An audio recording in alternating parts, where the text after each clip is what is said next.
Hey there, Berkeley family. Coming to you with an update and a quick reminder. First off, the update, just want to let you know that starting this Sunday, we will be adjusting the service times to 9 and 11.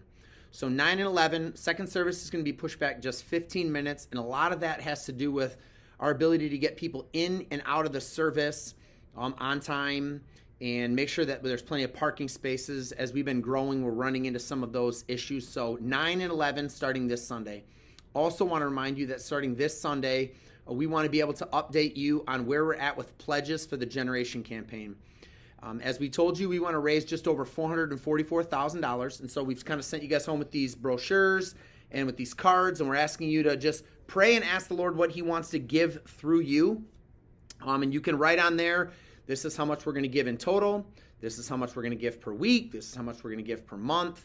It's completely up to you. But the thing that I want to share with you is just our heart in this whole process. And I hope what you keep hearing is we just want you to pray and ask the Lord what he wants you to give, what he wants to give through you. And so there's no pressure in this. And I was reminded of just how powerful this is as I was doing some of my own personal reading. And I was in Exodus 35 and God's command and his instructions on building the tabernacle.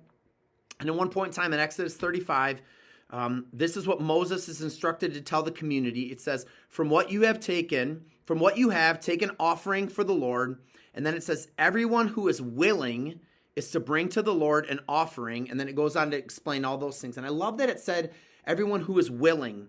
Then later on in verse 20, it says, then the whole Israelite community withdrew from Moses' presence after he had given them all the instructions. And it says, and everyone who was willing, there's that again, it says, and whose heart moved them, came and brought an offering to the Lord for the work on the tent of meetings, for all its service, and for the sacred garment. So he says, listen, I want you to just pray. Whatever God puts on your heart, that's what I want you to give. You don't need to worry about if you're giving something compared to the next person. Just what does the Lord want to give through you? And I was just reminded of how powerful this is when we go all the way to Exodus 36. They've been collecting all the stuff. And in verse 4, it says, so all the skilled workers who were doing all the work on the sanctuary left what they were doing and said to Moses, the people are bringing more than enough for doing the work the Lord commanded to be done. Then Moses gave an order, and they sent this word throughout the camp. No man or woman is to make anything else as an offering for the sanctuary. And so the people were restrained. We're restrained from giving more. And I just want you to hear from my heart to yours. There's no heavy sales pitch. There's no pressure.